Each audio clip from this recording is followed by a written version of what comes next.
5 Ways to Improve Your Classroom Without Spending a Dollar, episode 565. The 10-Minute Teacher Podcast with Vicki Davis. Every weekday, you'll learn powerful, practical ways to be a more remarkable teacher today. Today, we're interviewing educator Colby Sharp. He works with Nerdy Book Club, Nerd Camps, also has a podcast called The Yarn. It's a children's literature podcast. And he has co-authored a Game Changer about book access for all kids with Donalyn Miller, someone that all of those who work with reading have probably heard of Donalyn. So today, we're going to talk about, Colby, 5 ways to improve your classroom library without spending a dollar. Really? Not even a dollar? Yeah, well, when Donalyn and I wrote Game Changer, we had a forum where about, 8,000 educators filled it out. And one of the questions we asked was about the funding of their classroom library. And what we found was that almost everyone is responsible for almost all of their classroom library, purchasing the books. And what I know as a father of 5 is when I say yes to purchasing something for my classroom, I'm saying no to something with my family. So anytime we can make things as less of a burden on the teachers as possible, that's a good thing. It sure is. And this is a very big truth. So what's our first way, Colby? I think book talks. So we have thousands of books or hundreds of books or 10s and 20, 30 books in our classroom library, whatever it is.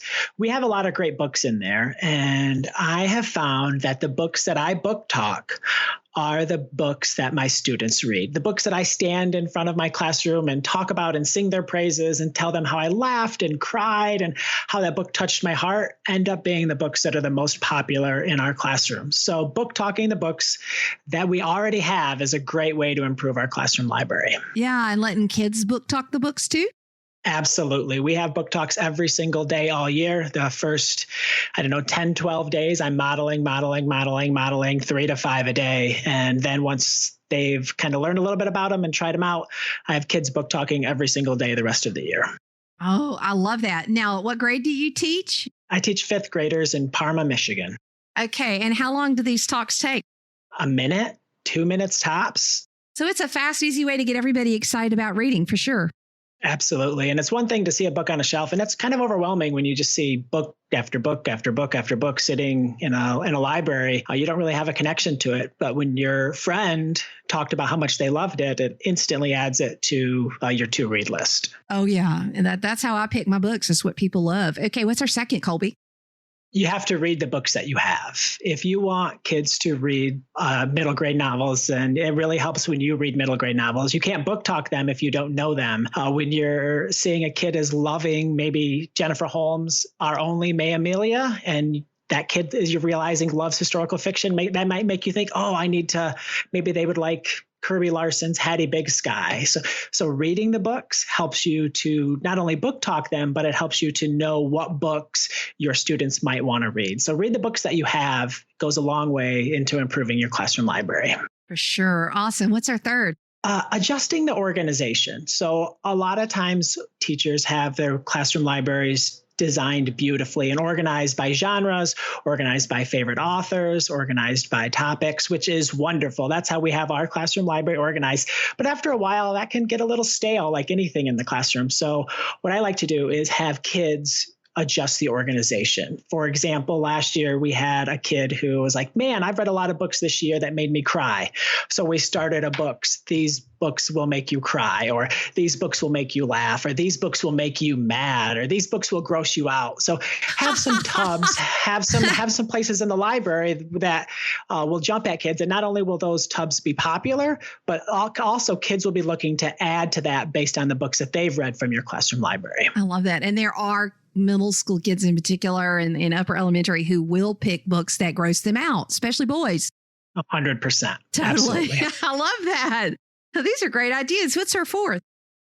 Donations. So I keep a list every single year of my parents' email. So like last year was 2018, 2019 parents, and 2017, 2018 parents. And I'll often go back and email my former students' parents and just letting them know things that are going on, letting them know that it's time to register for Nerd Camp, maybe letting them know that an author is coming to town. What I also like to do around right before spring is to say, hey, I know that your child is grown and they were a huge reader. Your kids were huge readers when when they were in my class. If you are cleaning out and you have any books that are no longer just right for your kids, we would love to have them in class. And then it's great for me because then I get a chance to see a lot of my former students when they come back, and they're donating great books. Because we can go to garage sales and we can go to Goodwill and get a lot of books really cheap or free there. But they tend to be books that nobody wants to read. But kids in my class read a lot of great books, and they end up buying a lot of great books. So they're bringing me class sets of Wimpy Kid, class sets of Harry Potter, all of the Dog Man books. So